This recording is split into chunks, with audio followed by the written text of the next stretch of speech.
2부에서는 야당 이야기부터 시작해 보도록 하겠습니다.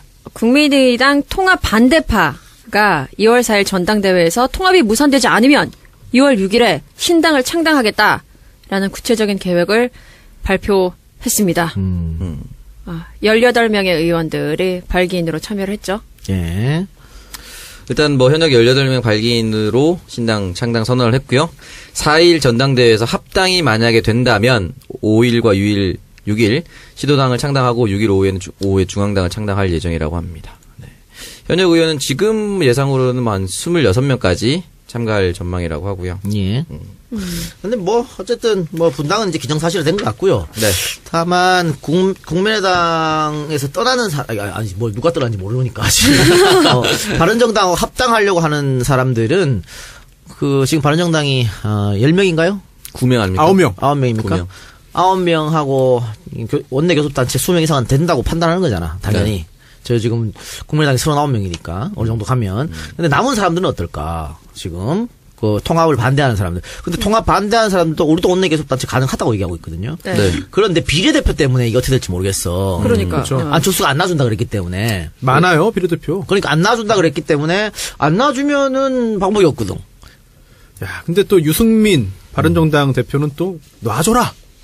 왜냐면 지금 김연아 의원도 자유한국당에 그래. 묶여 있잖아요. 묶여 있죠. 그런데 아니 남의 당에 있는 사람은 데려오고 싶어하고 자기 쪽은 또 못 풀어주고 굉장히 웃기는 상황이 됩니다. 원래 정치 도의상 놔주는 게 맞아요. 그러니까 전원 출당 조치를 해달라고 얘기 계속 하고 있죠. 그거 만약에 그냥 두면 계속해서 또 반대할지도 몰라. 당연히 더 시끄러워져. 모든 일을 할 때마다.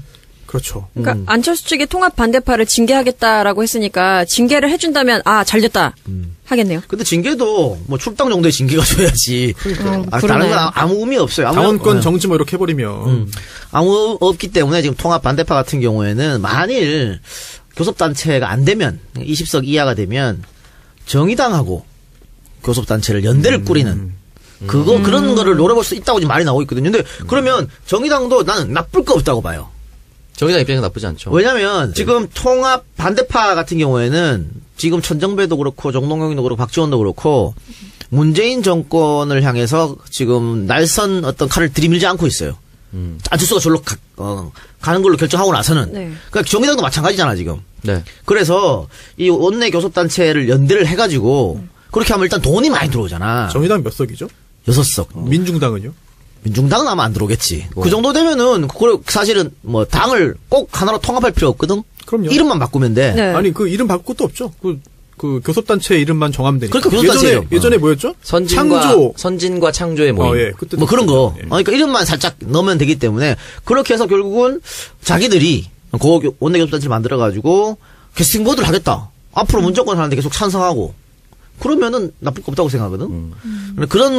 그런 것을 한번 고민해 볼 텐데 저기당 당원들이 반대하겠지. 엄청 반대하겠죠. 진짜. 엄청 반대할 거요. 그래요. 네. 당원의 파워가 굉장히 강한 곳이기 때문에 그러니까요. 한대 섞이기 싫을 것이다. 근데 약간 현실적인 접근을 해야 정의당의 캐파가 더 넓어질 텐데. 그러니까 민주당 입장에서는 그렇게 하는 게 좋고. 네.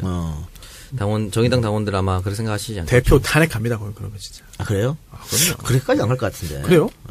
또 선명성을 누구보다 또 중시하는 분들이시기 때문에 사실. 아니 원내 교섭단체만 꾸리고 자기들 각자 하면 되지 뭐. 이건 실용주의야. 그치. 실용 노선으로 좀 와라 좀. 그래요. 그랬으면 좋겠어요.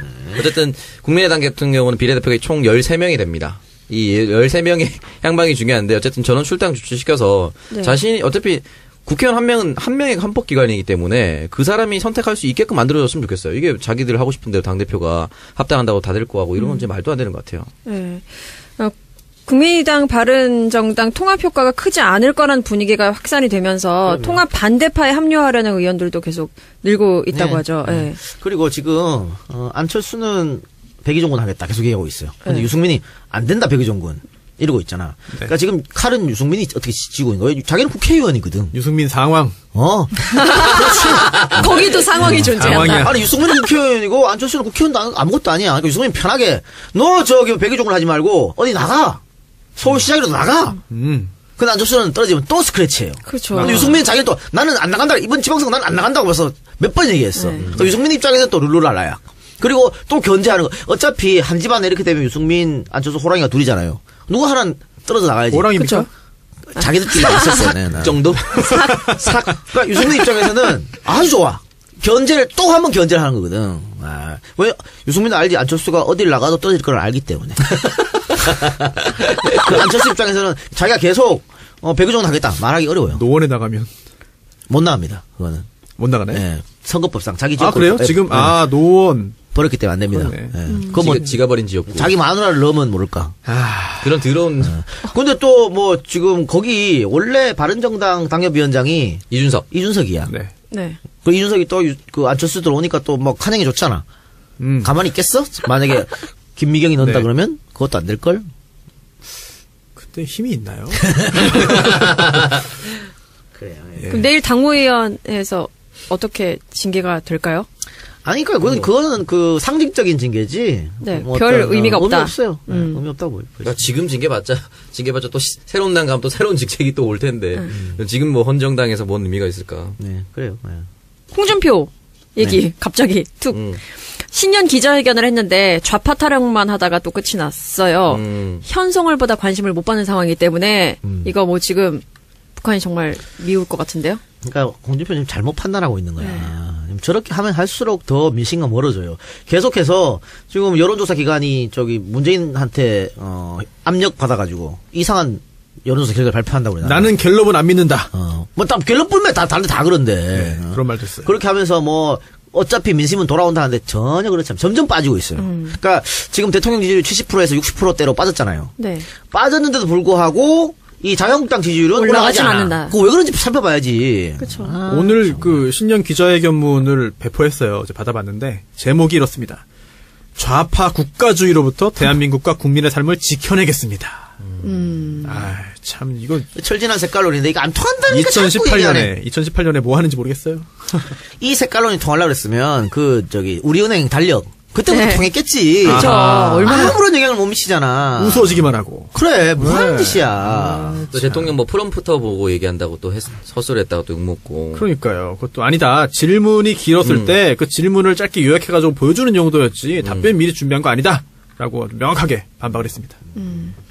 자유한국당 저렇게 대통령 하는 일에 무조건적으로 반대하다 보면 오히려 본인들 갈 길은 더 없어진다. 왜 모를까 그거를. 안타깝습니다. 네. 아휴, 안타까워요 정말? 예, 안타까워요. 진짜? 네.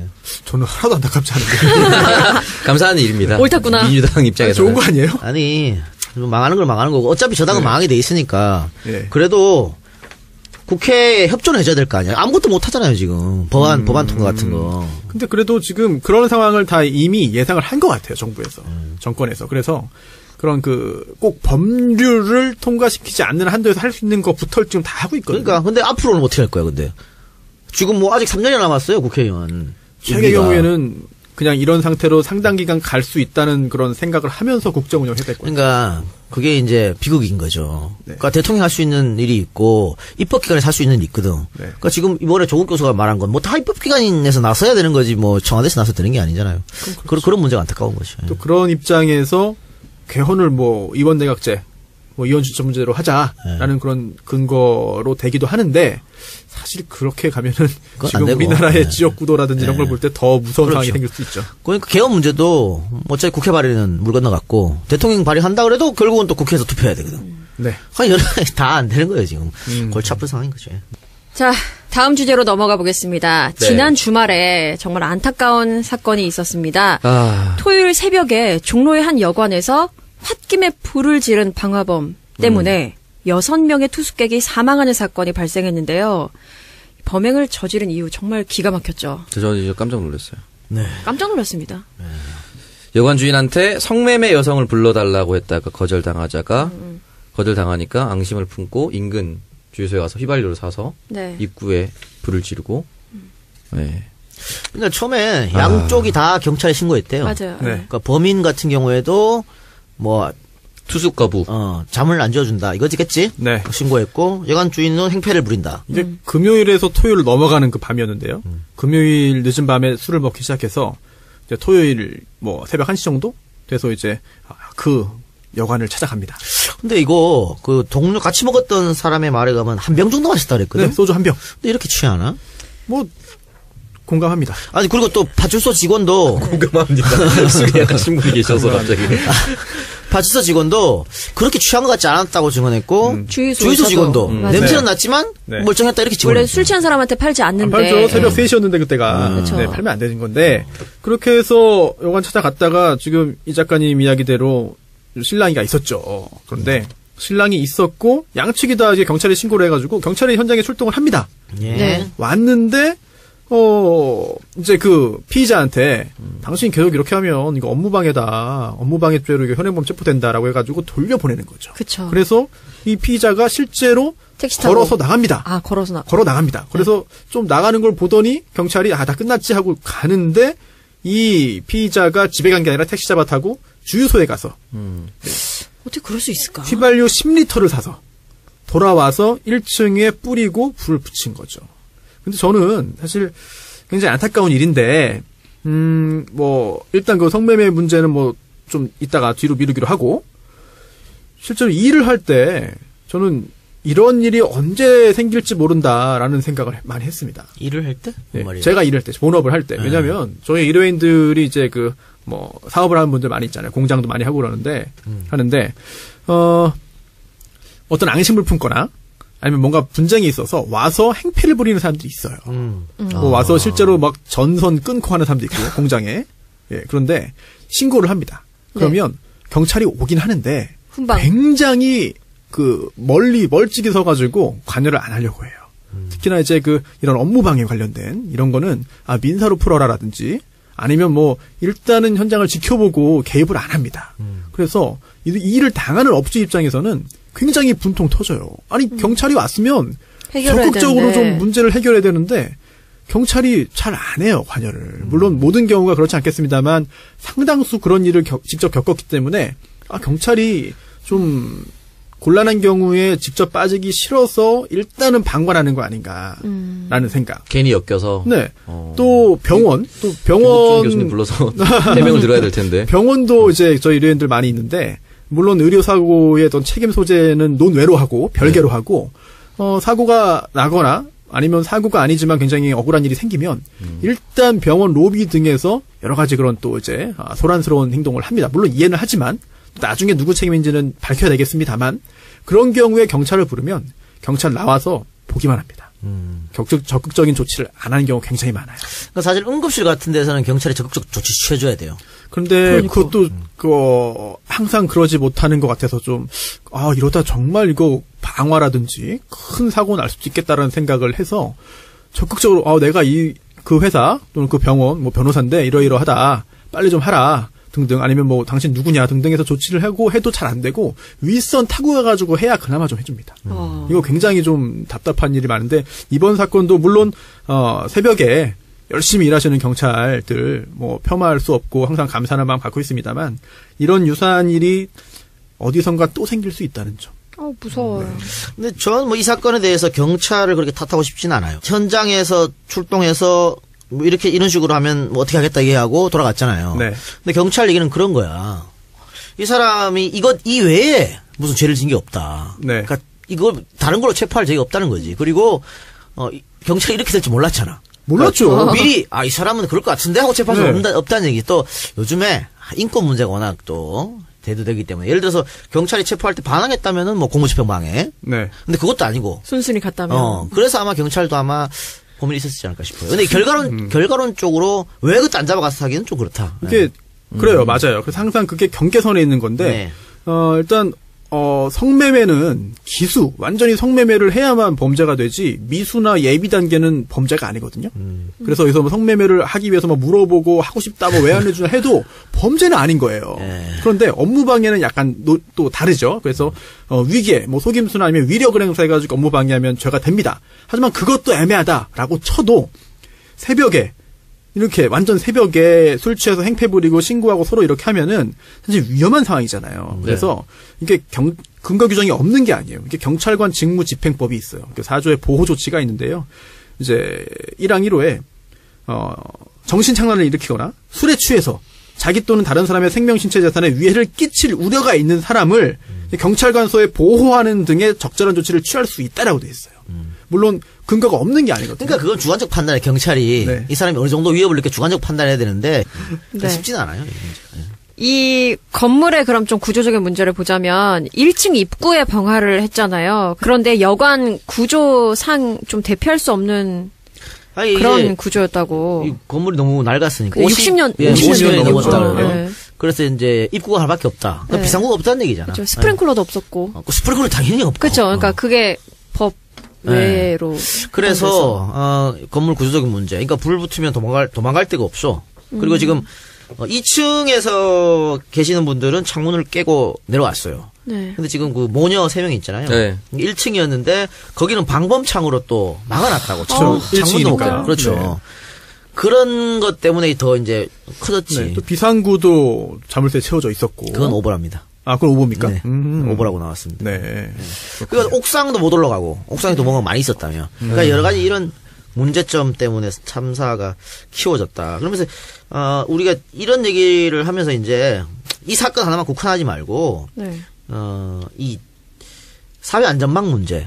왜냐면 이것도 거주가 불안정한 사람들이 참사를 당한 거거든. 맞아요. 물론 뭐 가격 싼 값에 여행하러 가다가 여기 투숙한 분도 계시지만 거의가 여기 달방으로 사시는 네. 거잖아요. 근데 달방을 왜 사라 그러면 결국은 돈이 없어서. 뭐 딱히 보증금이 없어서 그런 거지. 보증금이 없는 거죠. 그 예를 들어 지금 여기 25,000원 정도 네. 한다면서요. 그거는 이제 1일 숙박이고 한 달씩 하면 15,000원. 네. 그럼 한 달이면 45만 원이잖아. 40만 원, 45만 원 정도 한다 그러는데 40만 원, 45만 원 내고 여기 좋은 거는 전기세, 물세 네. 이런 걸 안 낸다고. 관리비가 없구나. 관리비가 안 되잖아. 거기 다 퉁치는 거예요. 그거. 그러니까 이거 저기 보증금 주고 월세 얻는 거보다 낫지. 네. 돈 없는 사람들은 또 보증금이라는 목돈도 없고 그렇죠. 그러다 보니까 이제 월세로 살 수밖에 없거든. 근데 여기에서 오래 살았던 달방으로 오래 살았던 그 70대 노인이 그런 얘기 했다더라고. 재수 없어 죽은 게 아니라고. 돈이 없어 죽은 거라고. 그러니까요. 그래서 마음 아픕니다. 사실 근데 이렇게 지금 거주 빈곤자들이 이렇게 달방을 지내고 이거 파악조차 안 돼 있어 지금. 얼마나 사는지 파악돼 이거? 안 되잖아. 될 수가 안 없죠. 되죠. 네. 잘 안 되죠. 그러니까 앞으로도 이런 일은 얼마든지 일어날 수 있다. 그러니까 달방이 비싼 달방도 있어요. 모텔 같은 거. 진짜 뭐 하루에 4만 원씩 하는 달방도 있어. 네. 그런 달방은 좀 그래도 보통 그런 달방에 이제 유흥업소 사람들이 많이 쓰죠. 아, 그래요? 예. 그런 달방 많이 쓰는데 이건 정말 없어서 사는 거니까 이런 것 대한 대책 이제부터라도 뭐 세워야지 뭐 어떻게. 왜냐면 여기 또 다 골목골목에 소방차도 안 들어가는 것도 아니야. 진짜 이 마음이 아프다. 거주지가 불분명한 사람들을 대상으로 이런 의료보험 혜택이나 이런 법률안들이 있는데 이 사람들의 거주지 문제를 본질적으로 해결하는 부분은 거의 없는 것 같아요. 제가 출마했을 땐 사흘에도 공장이 많았는데 주로 외국인 노동자들이 이 여관에 달방을 들여놓고 살고 예. 네. 사실 뭐 출마한다고 저희 아버지가 여관 달방을 사셨는데 가까이 왔다 갔다 한다고 다 그렇게 살아요. 거의 그 폐지 줍는 할머니나 이런 분들이 와서 살기도 아이고, 하고 말씀하셨듯이 네. 보증금을 아예 구하지 못해서 거주지 자체가 어디를 정착할 수가 없는 상황인 사람들. 이런 사람들에 대해서는 어떻게 또 배려를 해주고 도와줄 수 있는지도 우리가 고민을 해봐야 될 것 같습니다. 이런 거 안 되나? 이렇게 좀 낡은 건물은 네. 지금은 새롭게 신축하는 건물은 당연히 스프링클러가 당연히 그렇죠? 건축법상 넣어야 적용되죠. 되잖아요. 예. 예외잖아. 이게 또 면적이 그 스프링클러 설치해야 되는 면적이 안 됐다고 하더라고요. 그래서 뭐 이렇게 조금 낡은 건물이나 오래된 건물은 집주인 반, 네. 자치단체 반 네. 해갖고 좀 스프링클러를 나중에 설치하는 안 될까? 뭐 하면 좋겠는데. 네. 예산 많이 들어갔는데 그래요. 해야죠. 안 된답니다. 했으면 어쩔 수 좋겠어요. 없죠 뭐. 방화범에 대한 구속영장 발부됐는데 그럼 어떤 혐의가 되는 거죠? 지금 현존 건조물 방화 치사. 또 방화 다친 치사? 사람도 있으니까 치상도 되겠죠. 네. 또 그런데 이게 현주 건조물은 사람이 주거하는 거고 또 사람이 주거가 아니더라도 사람이 있는 데는 이제 현존 건조물이 되는 거죠. 네. 근데 뭐 법적으로는 뭐 같은 법조항이고 법정형도 똑같습니다. 그래서 사형 무기 또는 7년 이상의 징역인데 이게 사형죄의 법정형이 사형 무기 또는 5년 이상의 징역이에요. 그런데 이제 이렇게 현주 또는 현존 건조물 방화 치사는 살인죄보다 법정형이 높습니다. 뭐 사형 무기 또는 7년 이상의 징역이니까. 그래서 그걸 해석을 어떻게 하냐면 법원에서 불을 질러서 그로 인해서 죽일 생각 없었는데 이제 사람이 이제 불로 인해 사망했을 경우에만 그걸 여기에 해당되는 게 아니라 그런 경우에도 해당되고 또 불을 놓아서 사람을 죽이려고 했던 경우에도 그 조항이 적용된다라고 법원이 해석을 하고 있거든요. 그래서 그런 어떤 고의가 어디까지 인정되는지와 관계없이 일단은 이 피의자에 대해서는 현주 또는 현존, 건조물 방화, 치사, 상죄가 성립이 될 것으로 보이네요. 아휴, 정서상으로 보면 정말 사람들을 막 똑같이 불질러서 죽여야 된다고 막 그러잖아요. 누가요? 댓글 보면. 기자님? 아니. 여보세요. 눈에는 이거 눈, 보면 얘는 눈눈 이로. 이로. 눈눈 이로. 정말 댓글 보면 그래요. 똑같이 이거 그만큼 법으로 처벌할 수 있는 게 너무 약하다라고 보는 거죠, 사람들의. 정서상으로는. 네. 우리 지금 너무 그런 것까지 원하시는 건 아니겠습니다만 법적으로 볼 때 사형 방법은 교수형으로 정해져 있죠. 네. 그리고 예외적으로 총살, 군형법에 의해서 총살하는 건데 불에 의해서 하는 거는 사실 인권. 그럼요. 말이 안 되는데 그만큼. 화형은 네. 조선시대 이후로 없는 거 아닙니까? 네. 근데 그렇게라도 하고 싶다라는 그런 의견이 많을 정도로 이번 사건 같은 경우에는 굉장히 분노하시는 분들이 많은 건 그렇죠. 사실인 것 같습니다. 그리고 또 분노한 이유 중에 하나는 이제 숨진 세모녀. 아유, 너무 딱해요. 너무 가슴 예. 아파요, 진짜. 그 전라도에서 서울 구경 왔다가 서울 구경뿐만이 아니고 전국을 아마 네, 여행하려고 전국 했던 여행 것 같아요. 중이었어요. 서울 네. 온 첫날인가 그랬죠. 아이고, 네. 방학이니까 아이들하고 같이 왔다가 이래 참변당했는데 이것도 역시 결국은 그 여행 경비를 좀 아끼기 위해서 싼 네. 방을 얻은 거 아니에요? 전 너무 마음이 아픈 게 예. 엄마 나이가 34살이잖아요. 그 애가 14살, 11살이면 20살에 애를 낳아서 얼마나 지금 애를 키울 때까지 다 자랄 때까지 얼마나 많은 고생을 했을까라는 그런 생각이 들면서 너무너무 가슴이 아프더라고요. 거기다가 아버지는 돈 버느라고 같이 못했다는 네. 게 이 청천벽력 같은 소리 아니야. 와이프 두 딸. 참 무너집니다, 진짜. 예, 이런 것 때문에 이제 우리가 그 범인한테 더 분노를 내는 처음에 것 같아요. 또 시신 훼손 상태가 심해가지고 맞아요. 각각의 그런 병원들을 일단 안치된 후에 그 DNA 검사를 통해서 모녀 관계인 게 확인됐다고 네. 하거든요. 그 후에 같이 이제 시신을 이제 그 한 곳에 이제 안치했는데 그런 걸 보더라도 굉장히 이번 사건 같은 경우에 국민적인 그런 분노가 큰 것 같고 또 아까 작가님 지적대로 그냥 안타까워하고 넘어가기보다는 그래서 앞으로 이거를 어떻게 하면 그치. 막겠느냐. 그거지. 그럼 고민을 해야 되는데 글쎄요. 누가 고민해야 되나 참 힘든 일이네요. 너무 마음이 아픕니다. 네. 그러면서 또 뭐 이 여관이 원래 성매매로 유명했던 여관이라는 그럼 기사가 글들이 있어요? 네, 보도가 보도도 있어요? 있었어. 보도가 보도도 있었어요. 있었어요. 그냥 보도를 풍문이 했는데 아니고? 그 보도가 풍문을 듣고 쓴 거야. 그럼 틀릴 수도 있죠. 인터넷에 그렇지. 그런 글들이 있었다라고 해가지고. 그걸 굳이 그런데 기자가 확인도 안 한 이런 인터넷에 그런 글이 있더라라는 것을 굳이 매체가 어딘지를 봐야겠네요. 중앙일보 나름 또 공신력 있는 또 주요 일간지 아닙니까? 없어. 저중동이 뭐 건실한 게 있어. 그렇구나. 네, 없답니다, 작가님. 그게 이게 뭐냐면 이게 소스는 두 군데예요. 하나는 불이 난 여관에서 한 블럭 떨어진 호스텔 직원 김모 씨. 네, 그렇죠. 이분이 한 블럭? 이분이 본인이 했다는 것도 아니고 네. 그런 소문이 있다. 유명한 알았겠지. 곳이라고 들었다. 네. 그 사람도 전원이야. 오. 그리고 또 하나의 소스는 인터넷에서. 인터넷? 인터넷에서 다른 데는 5만 원인데 여기는 4만 원이더라. 만족했다. 라는 글이 있었다. 옛날 글이. 아니 이번에 글. 그 두 개를 소스로 해가지고 기사를 작성했어. 글쎄요. 이거 좀- 글쎄요. 이거 좀 그렇지 않나요, 이거는? 야, 설사 이 여관이 그런 여관이 하더라도 소스를 요렇게 따고 기사 쓰면 안 되지. 근데 원래 직접 기자들이 확인해서 쓰지 않습니까? 그렇지, 기사를? 확인해야지. 인터넷팔만 올라온 기사인가 보네요. 뭐 투숙객을 만나든가 뭐씨. 확인을 해야지. 확인해야지. 이게 확인 안 뭐지? 되면 못 쓰는 거 아닙니까? 그렇지. 이게 뭐 하는 짓이야, 이게. 그것도 단독 붙었습니까? 단독은 아니고 하여튼 네. 그렇게 썼어요. 이 기사는 좀 약간 좀 의문이 드네요. 그리고 제목은 방화 일어난 종로여관 성매매로 유명한 곳. 클릭 잘 되겠다 이거. 잘 되겠네요. 그 사람 답답하네요. 죽은 곳에 그따위 기사를 제목을 그렇게 뽑는다는 것 자체가 진짜. 예. 다음 주제로 가겠습니다. 네, 지난해 연말에 샤이니의 종현이 자살하는 사건이 발생을 했는데 한 달 만에 또 다른 연예인이 사망을 하는, 그러니까 자살로 추정은 되는 상황입니다. 사건이 발생을 했는데요. 하지원 씨의 친동생이죠. 전태수 씨가 사망을 했는데 소속사 측은 우울증 치료를 받고 있었다. 그러면서 갑작스러운 사망에 모두가 패닉 상태다라고 전했습니다. 전태수 씨 잘 아세요? 모르겠습니다. 전 이번에 처음 들었어요. 아, 진짜요? 저 또 전태수 씨가 하지은 씨의 친동생이라는 걸 처음 알아서. 아, 정말요? 네. 원래 다들 알고 계세요? 연애 전문 기자이시니까.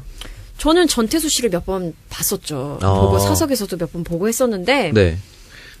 저는 우울증까지는 모르겠지만 왜냐하면 그때 전태수 씨가 2011년에 음주 상태에서 맞아요. 택시 기사를 폭행하는 예. 사건이 있었어요. 그것 그래서 때문에 확 떨어졌다며? 그 3년 못 이후에 나왔죠. 그렇죠. 그러니까 마지막 작품도 아마 2014년 정도가 됐으니까. 제가 알기로는 이게 그때 네. 라디오스타인가 네. 녹화를 했어요. 했다가 요것 때문에 방송 못 나오고 거의 통편집 돼가지고 그 기억이 납니다. 그렇지 않나요? 제가 그쵸. 라디오스타는 제가 잘 모르겠는데. 그때 녹화 다 해놨다가 이 문제 터져가지고 거의 말 한마디도 안 나오고 전체 잡을 때만 잠깐 나왔었어요. 근데 뭐 어쨌든 그 이후로 우울증을 앓았다는 거잖아. 그래서 뭐 한 번은 자기 자살한다고 암시 트위터도 썼다며요. 그래서 많은 사람들이 걱정을 했었고, 그래서 그 이후에 막 글들, 이렇게 사진들을 올리는 거 보면, 다들 팬들이 이렇게 격려를 해줬어요. 보고 싶다. 빨리 복귀를 했으면 좋겠다라고 했는데, 이렇게 제가 인스타그램 한번 들어가 보니까 굉장히 많은 사진들이 있는데, 그 중에서 눈에 띄었던 게, 아버지가 2016년인가 돌아가셨거든요, 1월에. 네. 네. 근데 아버지 묘소를 찾았던 게 있더라고요. 그게 몇 개월 안 된 상태였던 걸로 기억을 하는데, 아버지 보고 싶다고 이렇게 올리기도 하고, 또 다른 게시물을 보면, 이렇게 약 모양의 그냥 그림으로 그려진 게 있었는데, 마음이 아플 때 뭐 빨간 약 뭘 하면서, 그러니까 분명히 지금 심리 상태가 좋지 않음을 드러내는 사진들이 있더라고요. 그래서 많은 사람들이 걱정을 했는데, 참, 어떻게 이런 일이 발생을 했는지. 마음 아프네요. 평소에 되게 좀 조용한 스타일이긴 했어요.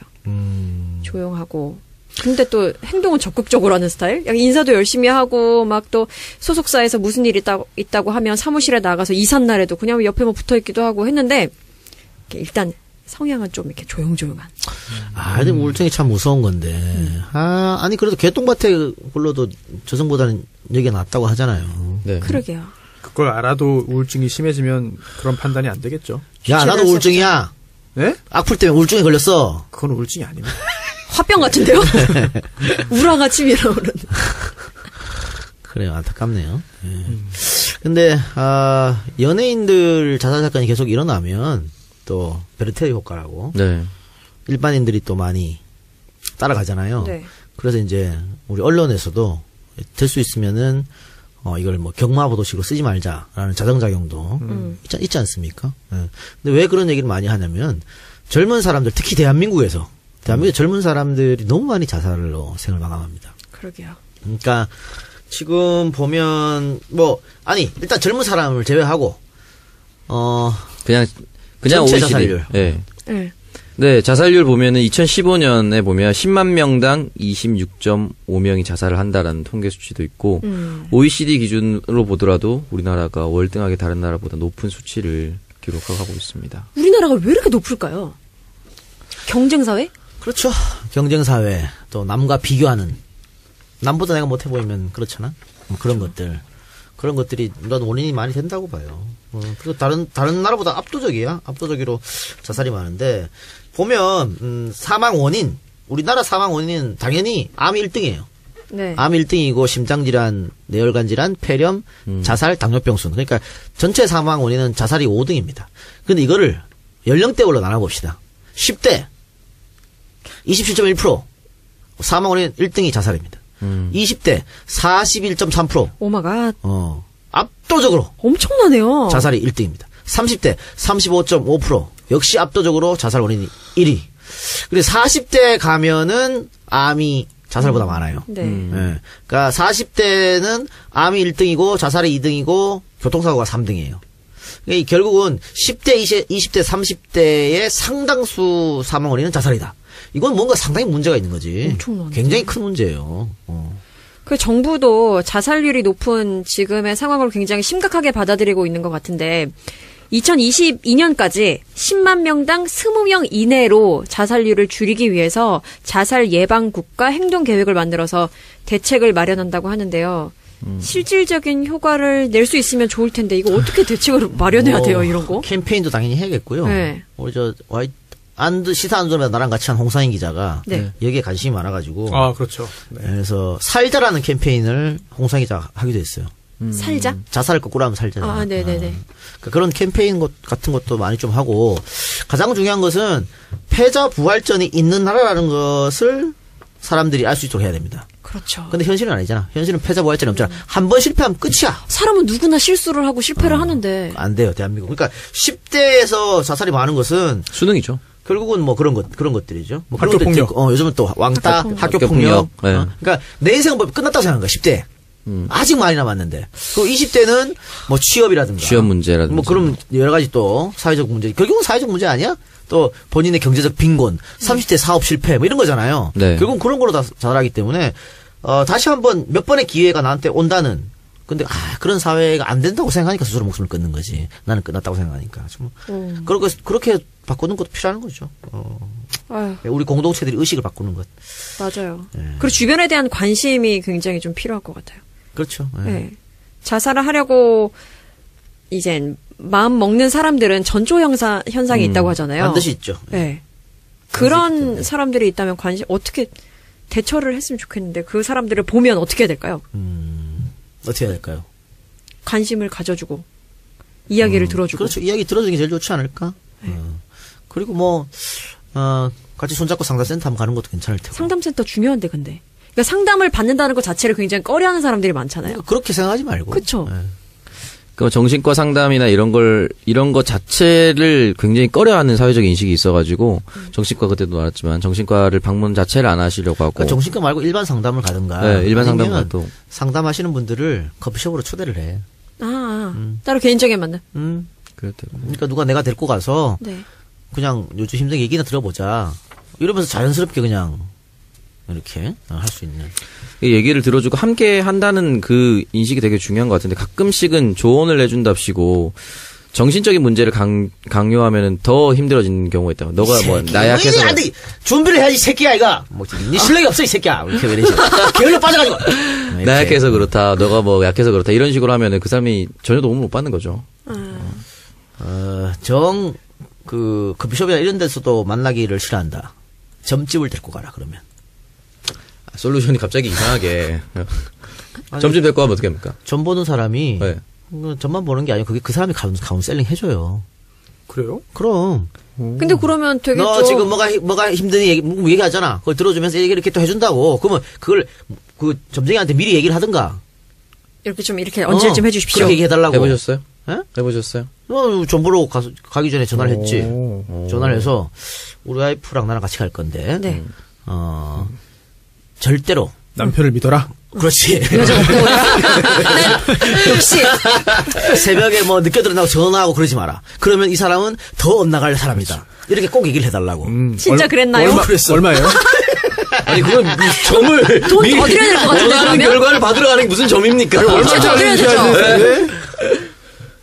중요한. 예. 더 드려야 되죠. 2만 원에서 오면 아니야. 아니요? 없어. 그래요? 그분들도 다 사람 사는 곳인데 뭘. 아니 그래서 그렇게 예를 들어 창석이 그렇게 마음을 아프다. 그럼 미리 전화해놓고 이런 게 때문에 아픈데 좀 좋은 얘기 해달라고. 그럼 가갖고 이게 지금 무슨 상담 받는 것도 아니잖아. 네. 야 그냥 점이나 보러 가자 임마. 너 들었는데 내가 복채 2만 원 줄게. 들고 가갖고 딱 들어보면 좋은 얘기 해주고 앞으로 한 2년만 참으면 좋아질 거다고 이런 얘기 해주면 기분 좋지 안 좋아? 그러네요. 희망이 생기고. 아니 너 정말 좋은 솔솔 얘기해줬구만. 2년 후에 안 좋아지면 어떡합니까? 아니 그리고 그렇죠. 일단 2년간 벌었잖아 시간. 아니 그 사람이 2년을 어떻게 버티지라고 생각하면 어떡해. 아니 그러면 한도 옆집 없는 가야지. 거지. 근데 뭐 너무 의존하게 되면 어떡해요, 미신을. 지금 사람 목숨 살리려고 그러는 건데. 아니 그리고 그 무당이나 점 보신 분들 본인이 카운셀러로 생각해요 그 사람들도. 그렇죠. 그 맞아요. 사람들은 그렇게 그런 거 생각해요. 아니에요. 왜냐면 자기가 갖고 얘기하면 다 울어. 네. 사람을 살리는 일에 종사한다고 그렇게 생각해요. 생각한다니까. 네. 형수님도 울었어요? 우리 앞에서 울었지 당연히. 그렇기 때문에 남편이 먼저 전화한 줄도 모르고. 아니 우리 저 EJ 오셨던 그 잘 맞추는 그분한테 갔지. 네. 예. 그렇기 때문에 이 문제는 점 보러 가서 이상하게 생각할 필요가 없어. 이건 정말 그 사람이 정신병원도 가기 싫다. 상담센터도 가기 싫다. 그러면 자연스럽게 그러고 가서 자꾸 얘기를 해줘야 되는 거잖아. 그래서 희망적인 얘기를 해주고 하는데 그게 뭘 나빠. 근데 맞아. 마음속에 있는 응어리지는 걸 계속해서 풀어줘야 한다고 하더라고요. 무슨 얘기를 하든 자기 속에 있는 얘기를 하거나 아니면 들어줄 수 있고 공감해줄 수 있는 자리로 계속 가라고 하는 게 그 상담센터 직원이 얘기하시더라고요. 그리고 점 볼 때 제일 우리가 경계하는 게 뭐 구태라 뭐 이런 거잖아. 내가 미리 전화했는데 뭐 구태라고 말을 하겠어? 그렇죠. 그러니까 이건 손해볼 장사가 아닙니다. 그냥 하면 돼. 그렇군요. 네. 독특한 솔루션. 예. 그러니까. 청정구역에서만 들을 수 있는 솔루션이야, 진짜. 그럼. 그래서 그렇죠. 딴 데 가면 욕먹죠. 이렇게 하면. 자살 징후가 있을 때는 우리가 할 수 있는 일은 사실 별로 없잖아요. 안 그래요? 경제적 문제 있다고 돈을 줄 수도 없는 문제고. 그러니까 같이 술 한잔 먹어주면서 등 도닥도닥 거리는 수밖에 없는 거지 뭐. 근데 연예인들은 요즘에 또 몰라. 뭐 이 사건 어떨지 모르지만 약물 때문에 자살한 사람이 많은데 쉬쉬하는, 그래서 안 알려진 엄청 많습니다. 진짜로. 그 졸피뎀? 네. 졸피뎀을 많이 먹게 되면 순간적으로 정신을 잃어요. 맞아요. 기억이 없어져. 그러니까 자기가 뭘 했는지 몰라. 맞아요. 그런 경험을 가진 사람들이 많아요. 많아요. 밖에 나가서 운전도 하고. 그렇지, 그러죠. 운전도 네. 하고, 네. 그 자살 시도도 하고. 네. 근데 본인 기억을 못 해. 자기가 운전을 했는지, 자살 시도를 했는지 몰라. 그래서 그 연예인들 대부분이 불면증에 시달리기 때문에, 그래서 우유주스 사 먹고 졸피뎀도 먹는 거 아니에요. 그래서 졸피뎀으로 인한 자살 사고가 굉장히 많습니다. 다만, 그게 알려질까봐 지금, 언론에서도 알면서 누가 이것 때문에 그런지 말 안 하고 있을 뿐이지, 상당히 위험한 물질이다. 무섭다. 솔루션, 졸피뎀 먹지 마세요. 점집 졸피뎀 가세요. 점집 가세요. 그럼 연령대별 자살 징후들이 이렇게 표로 기록된 게 있는데요. 한번 보겠습니다. 네. 네. 먼저 20대 이하를 보면은 아무래도 20대 이하들이 SNS를 많이 하니까 SNS 문구를 조금 뭔가를 많이 암시한다든지. 이걸 우울하게 바꾼다든가. 네. 뭐. 근데 이걸 그냥 보고 흘리는 경우가 많거든요. 다 흘리지. 근데 이것도 세심하게 살펴볼 필요가 있는 것 같아요. 그냥 뭐, 실현당했나? 네. 뭐 이렇게 생각할 수도 있지. 뭐 컴퓨터 하드를 갑자기 포맷을 한다든지 뭐 이런 것들이 이제 징후라고 나올 수가 있는 거죠. 뭔가 신변을 정리하는 듯한 느낌이 들면, 네. 그렇죠. 그런 게 징후라고 할 수 있고요. 30대에서 40대는 음주를 반복적으로 많이 하거나 가정폭력을 한다? 예. 5, 60대는 갑자기 물건을 막 구입한다. 충동 구매 같은 걸 하거나 아니면은 이 5, 60대는 신변 정리를 한대요. 주변에. 좀 더 구체적으로 하는구나. 예. 주변에 얘기를 하고 무기력증에 빠지거나 우울증에 빠지거나. 그리고 식으로. 표현도 직접적으로 하는 게 있네요. 이게 자살 징후 중에서 표현을 보면 20대 이하는 사후 세계에 관심을 표현한대요. 그래서 인터넷에서 자살 뭐 이런 단어를 검색한다든지 뭔가 좀 죽음 이후의 것들에 대해서 생각을 많이 한다고 하고요. 그래, 요즘에 그런 것도 많다며. 전혀 모르는 사람들끼리 모여서 집단 자살하는 거. 맞아. 자살 모임. 뉴스에 가끔 나오잖아요. 예전에도 발전적으로 좀 있었었어요. 살았으면 좋겠어. 그건 정말 너무 마음이 아프죠, 그거는. 네. 그 30, 40대 같은 경우에는 주변인 원망을 그렇게 한답니다. 그리고 과거의 잘못을 언급. 그러니까 과거에서 벗어나지 못하는 모습들을 30, 40대 자살 징후로 좀 볼 수 있다고 하고요. 뜬금없이 갑자기 전화 와가지고, 야, 그때 내가 미안했다고. 이러면은, 철렁하죠, 마음이. 그렇지. 네. 갑자기, 네. 형이 갑자기 나한테 전화 와서 그렇게 생각하면 내가 옆에 가 있겠습니다. 내가 니한테 미안한 게 뭐가 있냐? 왜 아직 건강한 거야? 이 새끼나 그치. 참. 아직 완전 건강한 항상 거야. 넌 나를 떠받들어야지. 이 새끼 정신 못 차리고 아주 이 새끼가. 정신 차려야지. 다행이에요. 우리 형의 건강을 확인해가지고. 네. 네, 그리고 5, 60대 보면요. 주변인에게 당부를 한답니다. 직간접적으로 자살을 언급하기도 하고요. 혹시 내가 잘못되면 뭐 이런 식으로 네, 하는 건가? 그렇게. 좀 주변을 세심하게 살펴보고 귀를 기울일 필요가 있어 보입니다. 에이, 설마 하면서 넘어갈 것 같아, 근데. 이런 걸 봐도. 안 돼. 설마 이런 생각 안 드는 것 같아요. 그러니까. 조금 더, 그러니까 사실은, 이런 징후 나타나면 조금 더 지켜봐야 될 텐데, 이번에 왜 홍콩 가서 일가족, 네. 그러니까 와이프랑 아들 죽이고, 네네. 본인도 체포당한, 자살은 안 하고, 네. 그 사람도 아침에 전화 걸었다 그러더만, 친구한테. 힘들다. 나 다 사업이. 죽을 거다, 이렇게. 죽을 거라고 했대요? 그래가지고, 한국에 있는 친구가 경찰에 연락을 고소했고, 했고. 경찰이 홍콩 대사관 전화했고, 홍콩 대사관에서 홍콩 경찰 전화해갖고, 갔다 그러더라고. 진짜 구체적인 전화 통화가 있었나 보다. 그러니까 그렇게까지 그렇죠. 연기가 되죠. 그러니까 친구는 잘 알겠지. 사업이 안 좋은 거를. 그러면서, 나가 뭐 죽겠다. 이렇게 얘기한 걸 듣고 했다니까. 그리고 바로 정말 그렇게 돼버렸잖아. 참 안타까운 일이야. 근데 그 남성이 가족을 상당히 사랑했다 그러더라고. 근데 어떻게 그럴 수가 있지? 아이고, 참. 그 사랑한 아들 목에다 그 칼을, 끔찍한 일 아니야? 끔찍하죠. 죽으려면 혼자 죽지, 씨고, 왜. 그러니까요. 그게 참. 아우, 마음 아픕니다. 진짜 그런 일들이 있으면. 그러니까 그거를 동반 자살이라고 표하면 안 돼. 그건 자살이 아니야. 그럼요. 살인이지, 살해죠. 살인. 살해. 네. 왜 아이의 살인이죠. 생명을, 네. 남의 생명을 지가. 살인이죠. 그러니까 우리나라 사람들 그렇게 하는 거 보면은 독특하거든. 외국은 그런 거 없어요. 아이 죽이고 자기 자살하는 거 없어. 근데 우리나라 사람들은 아직 아이를 자기 어떤 소모품으로 생각한 것 같아. 소유물로 생각을 하는 게 커서. 그래서 뭐 아이 결혼하고 혹은 대학교 갈 때도 부모가 자기 마음대로 이 대학 가라 저 대학 가라 혹은 저 여자랑 결혼하지 마라 이 남자랑 결혼 안 된다 막 하고 그러잖아. 외국에 그런 게 어디 있어? 안 그래? 그러게요. 그런 것도 고쳐야 될 것 같아. 그리고 뭐 나 없으면 애들 어떡하지? 잘 살아가. 별소리 그런다고 애 목숨을 끊으면 어떡해? 말이 안 되는 거지. 네. 예, 그리고 어쨌든 여러 가지 이런 자살 문제 우리가 이런 징후가 있다고 하니까 우리가 조금 더 관심을 가지고 살펴볼 필요 있겠습니다. 네. 지금 잘못 판단하고 있는 거야. 저렇게 하면 할수록 더 민심과 멀어져요. 계속해서 지금 여론조사 기관이 문재인한테 압력 받아가지고 이상한 여론조사 결과를 발표한다고 그러나. 나는 갤럽은 안 믿는다. 갤럽 불면 다른데 다 그런데. 네, 그런 말도 있어요. 그렇게 하면서 어차피 민심은 돌아온다는데 전혀 그렇지 않아요. 점점 빠지고 있어요. 그러니까 지금 대통령 지지율 70%에서 60%대로 빠졌잖아요. 네. 빠졌는데도 불구하고 이 자유한국당 지지율은 올라가지 않는다. 그거 왜 그런지 살펴봐야지. 그렇죠. 오늘 신년 기자회견문을 배포했어요. 이제 받아봤는데 제목이 이렇습니다. 좌파 국가주의로부터 대한민국과 국민의 삶을 지켜내겠습니다. 참 이거 철진한 색깔론인데 이거 안 통한다니까. 2018년에 뭐 하는지 모르겠어요. 이 색깔론이 통하려고 그랬으면 우리은행 달력 그때부터 통했겠지. 그렇죠. 얼마나 아무런 영향을 못 미치잖아. 웃어지기만 하고. 그래, 뭐 하는 짓이야. 또 대통령 프롬프터 보고 얘기한다고 또 서술했다고 또 욕먹고. 그러니까요. 그것도 아니다. 질문이 길었을 때 그 질문을 짧게 요약해가지고 보여주는 정도였지 답변 미리 준비한 거 아니다. 라고 명확하게 반박을 했습니다. 자유한국당은 저렇게 대통령 하는 일에 무조건적으로 반대하다 보면 오히려 본인들이 갈 길은 더 없어진다. 왜 모를까 그거를. 안타깝습니다. 아휴, 안타까워요 정말? 네, 안타까워요. 진짜? 네. 저는 하나도 안타깝지 않은데. 감사한 일입니다. 옳았구나. 민주당 입장에서 좋은 거 아니에요? 아니 망하는 걸 망하는 거고 어차피 저 당은 망하게 돼 있으니까 네. 그래도 국회에 협조를 해줘야 될 거 아니야. 아무것도 못 하잖아요 지금. 법안 통과 같은 거. 근데 그래도 지금 그런 상황을 다 이미 예상을 한 것 같아요 정부에서. 정권에서. 그래서 그런 꼭 법률을 통과시키지 않는 한도에서 할 수 있는 것부터 지금 다 하고 있거든요. 그러니까 근데 앞으로는 어떻게 할 거야 근데.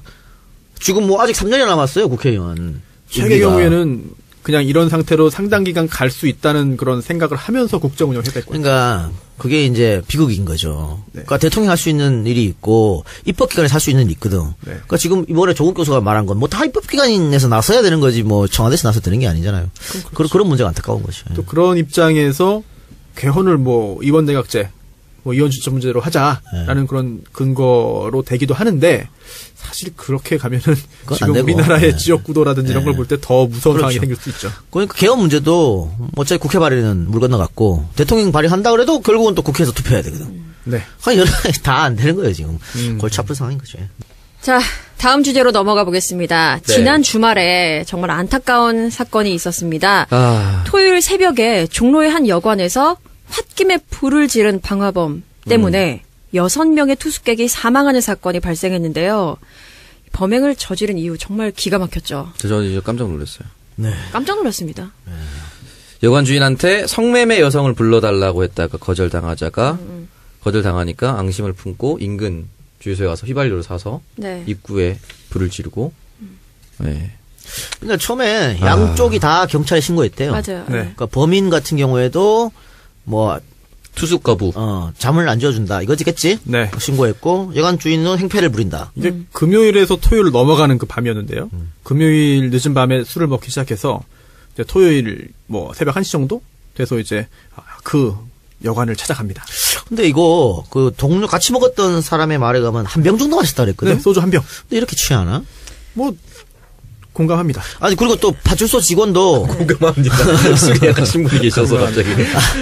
파출소 직원도 그렇게 취한 것 같지 않았다고 증언했고 주유소 직원도 냄새는 났지만 네. 멀쩡했다 이렇게 원래 증언했어요. 술 취한 사람한테 팔지 않는데. 안 팔죠. 새벽 3시였는데 그때가. 그쵸. 네, 팔면 안 되는 건데 그렇게 해서 여관 찾아갔다가 지금 이 작가님 이야기대로 신랑이가 있었죠. 그런데 신랑이 있었고 양측이 다 이제 경찰에 신고를 해가지고 경찰이 현장에 출동을 합니다. 예. 네. 왔는데 이제 그 피의자한테 당신이 계속 이렇게 하면 이거 업무방해다. 업무방해죄로 이거 현행범 체포된다라고 해가지고 돌려보내는 거죠. 그쵸. 그래서 이 피의자가 실제로 택시 타고. 걸어서 나갑니다. 아, 걸어 나갑니다. 그래서 좀 나가는 걸 보더니 경찰이 다 끝났지 하고 가는데 이 피의자가 집에 간 게 아니라 택시 잡아 타고 주유소에 가서 어떻게 그럴 수 있을까? 휘발유 10리터를 사서 돌아와서 1층에 뿌리고 불을 붙인 거죠. 근데 저는 사실 굉장히 안타까운 일인데, 일단 그 성매매 문제는 뭐 좀 이따가 뒤로 미루기로 하고, 실제로 이 일을 할 때 저는 이런 일이 언제 생길지 모른다라는 생각을 많이 했습니다. 일을 할 때? 네, 말이에요? 제가 일할 때, 본업을 할 때. 왜냐면 저희 일회인들이 이제 사업을 하는 분들 많이 있잖아요. 공장도 많이 하고 그러는데, 어떤 앙심을 품거나, 아니면 뭔가 분쟁이 있어서 와서 행패를 부리는 사람들이 있어요. 와서 실제로 막 전선 끊고 하는 사람도 있고, 공장에. 예, 그런데 신고를 합니다. 그러면 경찰이 오긴 하는데, 훈방. 굉장히 멀찍이 서가지고 관여를 안 하려고 해요. 특히나 이제 이런 업무방해 관련된 이런 거는, 민사로 풀어라라든지, 아니면 일단은 현장을 지켜보고 개입을 안 합니다.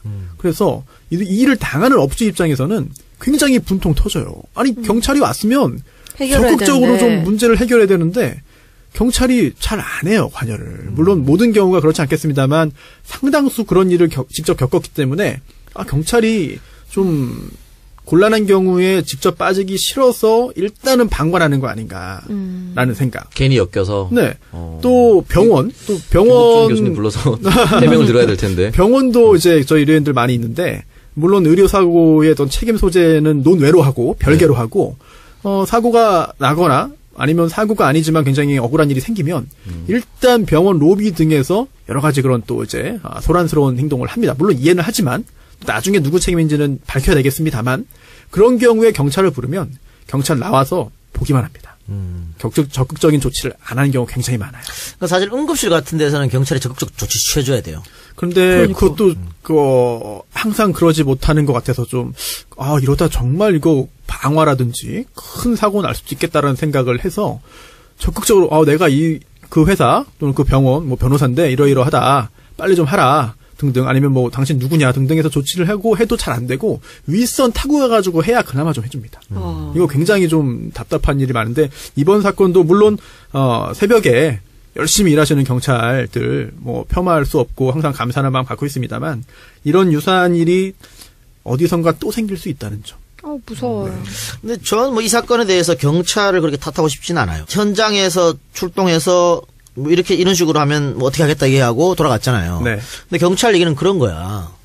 이 사람이 이 외에 무슨 죄를 진 게 없다. 네. 그러니까 이걸 다른 걸로 체포할 죄가 없다는 거지. 그리고 경찰이 이렇게 될 줄 몰랐잖아. 몰랐죠. 그러니까 미리 이 사람은 그럴 것 같은데 하고 체포할 수 네. 없다는 얘기. 또 요즘에 인권 문제가 워낙 또 대두되기 때문에 예를 들어서 경찰이 체포할 때 반항했다면은 공무집행 방해. 네. 근데 그것도 아니고 순순히 갔다면. 그래서 아마 경찰도 아마 고민이 있었지 않을까 싶어요. 근데 결과론적으로 왜 그때 안 잡아가서 하기는 좀 그렇다. 이게 그래요, 맞아요. 그래서 항상 그게 경계선에 있는 건데 일단 성매매는 기수 완전히 성매매를 해야만 범죄가 되지 미수나 예비 단계는 범죄가 아니거든요. 그래서 여기서 성매매를 하기 위해서 물어보고 하고 싶다 왜 안 해주냐 해도 범죄는 아닌 거예요.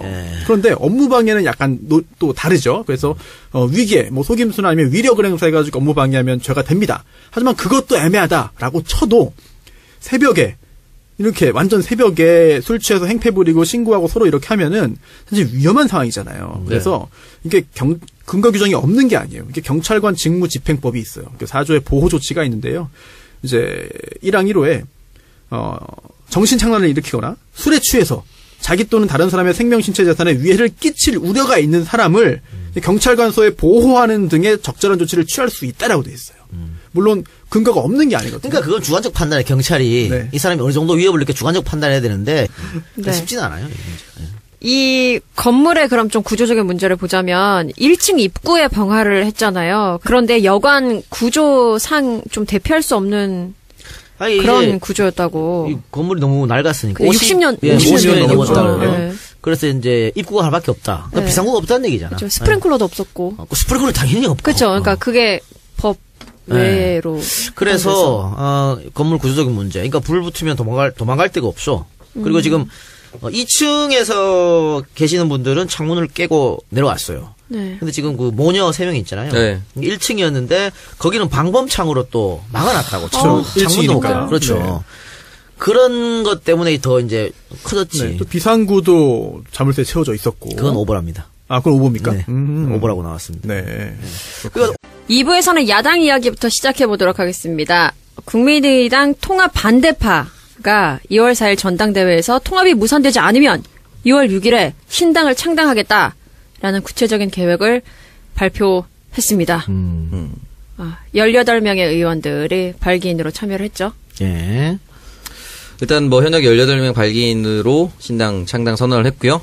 4일 전당대회에서 합당이 만약에 된다면 5일과 6일 시도당을 창당하고 6일 오후에 중앙당을 창당할 예정이라고 합니다. 네. 현역 의원은 지금 예상으로는 한 26명까지 참가할 전망이라고 하고요. 예. 근데 뭐 어쨌든 뭐 분당은 이제 기정사실화 된 것 같고요. 네. 다만 국민의당에서 떠나는 아니 뭐 누가 떠나는지 모르니까 아직 바른정당하고 합당하려고 하는 사람들은 그 지금 바른정당이 10명인가요? 9명 아닙니까? 9명. 9명입니까? 9명하고 원내 교섭단체 수명 이상은 된다고 판단하는 거잖아. 당연히. 네. 저 지금 국민의당이 39명이니까 어느 정도 가면. 근데 남은 사람들은 어떨까? 지금 그 통합을 반대하는 사람들. 근데 통합 반대하는 사람들도 우리도 원내 교섭단체 가능하다고 얘기하고 있거든요. 네. 네. 그런데 비례대표 때문에 이게 어떻게 될지 모르겠어. 그러니까. 그렇죠. 안철수가 안 놔준다 그랬기 때문에. 많아요, 비례대표. 그러니까 안 놔준다 그랬기 때문에 안 놔주면은 방법이 없거든. 야, 근데 또 유승민 바른정당 대표는 또 놔줘라. 왜냐면 지금 김연아 의원도 자유한국당에 그래. 묶여 있잖아요. 묶여 있죠. 그런데 아니 남의 당에 있는 사람은 데려오고 싶어하고 자기 쪽은 또 못 풀어주고 굉장히 웃기는 상황이 됩니다. 원래 정치 도의상 놔주는 게 맞아요. 그러니까 전원 출당 조치를 해달라고 얘기 계속 하고 있죠. 그거 만약에 그냥 두면 계속해서 또 반대할지도 몰라. 당연히 더 시끄러워져. 모든 일을 할 때마다. 그렇죠. 그러니까 안철수 측이 통합 반대파를 징계하겠다라고 했으니까 징계를 해준다면 잘 됐다 하겠네요. 근데 징계도 뭐 출당 정도의 징계가 줘야지. 다른 그러네. 건 아무 의미 없어요. 당원권 정지 뭐 이렇게 해버리면 아무 없기 때문에 지금 통합 반대파 같은 경우에는 만일 교섭단체가 안 되면 20석 이하가 되면 정의당하고 교섭단체를 연대를 꾸리는 그런 거를 노려볼 수 있다고 지금 말이 나오고 있거든요. 근데 그러면 정의당도 나는 나쁠 거 없다고 봐요.